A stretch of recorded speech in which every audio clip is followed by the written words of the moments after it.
This is kind of scary for me to talk about.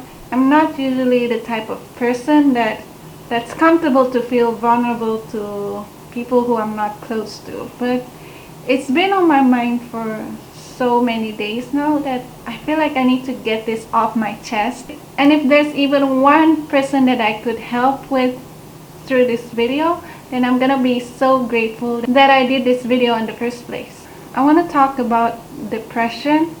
And yeah, it can be rooted in so many things, but in this video I want to talk specifically about how words can affect you.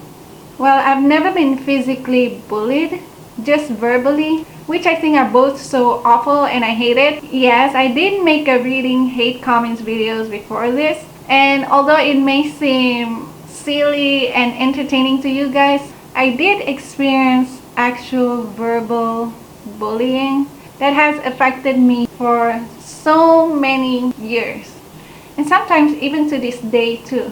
So ever since I can remember in school, people around me always had something to say about my appearance. Kids in school are so mean. I hate it so much because I used to be so tall and skinny, which I actually learned that for Americans I'm average height, but for an Asian girl I was one of the tallest girls among the others. So I've always felt out of place, and they would always give me nicknames about how skinny and tall I was. And one of the famous nickname I got was Tiang Electric, which if you don't know what it means electric pole. The electric pole that you see at the side of the road, that's the one. Which I can laugh about it now, but I hated it back then.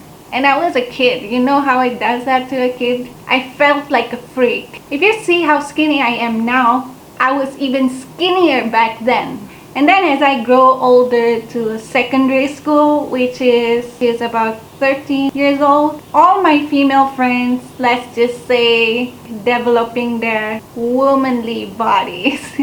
Yet I was the late bloomer, and people tease me about being flat. I had no boobs, I had no butt. And I remember walking past this group of boys. They were talking among themselves and laughing at me, and then I heard them comparing my body to a plywood. And now I hate bringing this up because I know we were basically kids. I don't hold a grudge on my friends back then anymore. I'm sure they consider this as friendly teasing, but you know, when teasing hit right into your insecurities, it hits differently, and it can still affect your self-esteem, you know.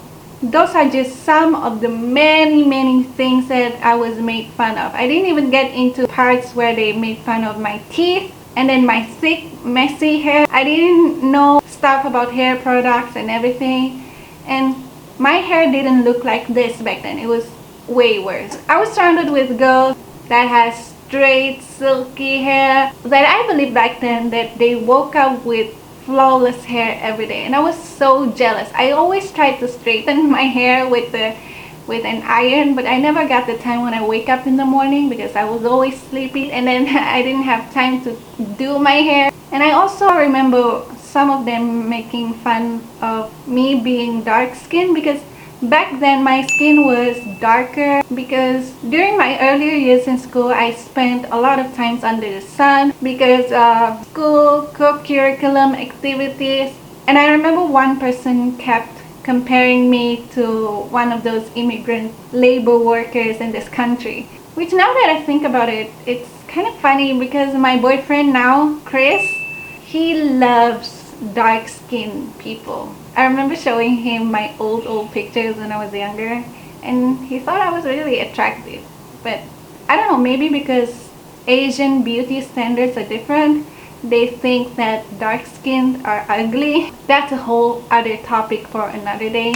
And yeah, I felt ugly for so long, and it doesn't even help that I was friends with a lot of popular hot girls and wishing I could be like them every day. And one of the girls that I was really close with, I don't want to say her name, I'm scared that she's gonna be watching this, or to the people who actually know her. I never knew if she did this intentionally or not, but she always tried to bring me down. She would always point out things that she didn't like about me, but she never actually say good stuff about me.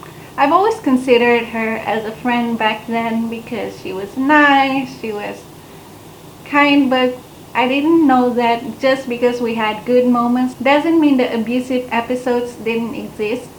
Even when someone complimented me, she would find ways to invalidate them. Like, let's say someone complimented on my drawings, and then she would say stuff like, are you sure about that? Because it'll be better if you draw like this or if you draw like that. And then eventually the compliments didn't mean anything to me because she always tried to somehow take it away from me. And of course, I was young, I didn't know how to defend myself. Yeah, and it's always the little things that gets overlooked all the time that I never actually noticed it until now. There was one thing that she did that affected me to this day, and I hate talking about it. I was sexually harassed. Not like, I mean, it wasn't really a big serious thing. I wasn't in danger or anything, but for a young girl who still doesn't know much about life, it was a shocking experience. She was the one I came to about it. Basically what happened was during recess hours in school, students were all crowded and pushing each other to buy food. Like, oh my gosh. Like I said, the school kids are really insane. Anyway, I was trying to buy food, trying to slip into the crowd because everyone was pushing around. There was one guy who grabbed me on the butt. I turned around and saw the guy pull his hand away, and I didn't know what to do. I was so shocked and froze. Need to remind you, I was really young, around 13 or 14, I don't remember. By the time I decided to do something, it was too late because he was already gone and I didn't know who to talk to. So I went to the friend that I was talking about earlier, the girl. When I told her about it, she only said one thing. She said, "You? He touched you?" She was so shocked and disbelieved that some guy would touch me because apparently I'm not good enough for a guy. But that wasn't the reason that I want to talk to her about it. I wanted to tell her because I was frustrated and I was angry, but I regretted telling her because I was so embarrassed and I never brought it up to anyone else again.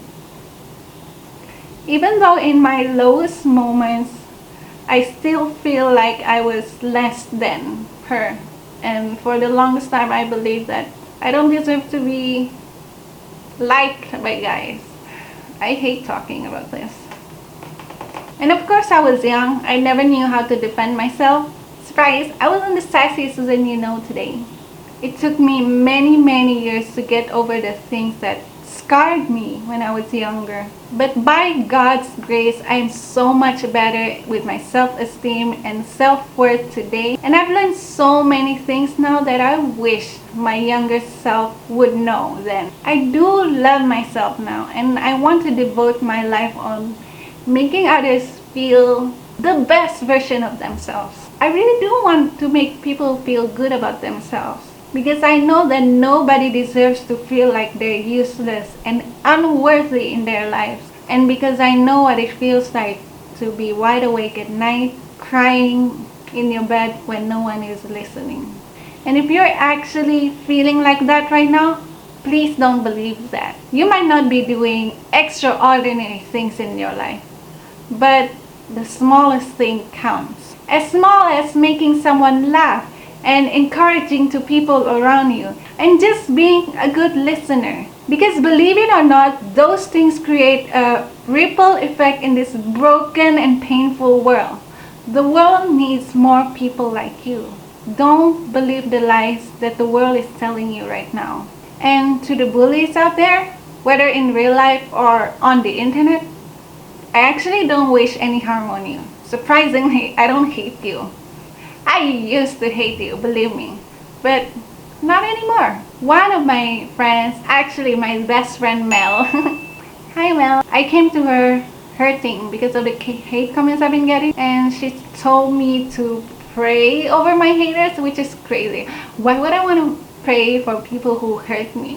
Which I'm actually glad that I prayed over my haters, because God showed me how to have compassion, and through compassion I've learned that a lot of these haters and the people that I considered mean in my life actually struggle with bitterness in their hearts. I've experienced what joy truly is. And people who actually know joy wouldn't want to hurt people. They wouldn't want to make people upset, because they want people to feel the same joy as what they feel. I'm not excusing the bad things that they do. Being mean to people is still a bad thing. But I do hope that they find the joy that they need in their lives. Funny thing though, I recently stumbled on a hate comment again. The girl called me ugly on one of my videos, but for some reasons I wanted to check on her YouTube channel, and dang girl, she can sing, she's talented, and she's actually quite adorable. And it makes me think that God created us special in our own ways. Each one of us has potential to make this world a better place. With your talents, with your abilities, with your knowledge. It just makes me sad and frustrated that a lot of these people wasted their lives on earth spewing hate and anger and bitterness to other people. There's more than enough of that in this world. I don't know, I just feel like it's such a waste.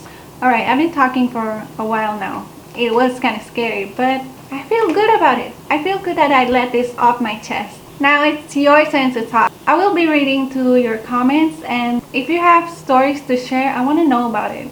And I don't know, I don't want to feel alone in this. And I don't know who needs to hear this right now, but stay strong. Life will get better, I promise. Don't give up just yet.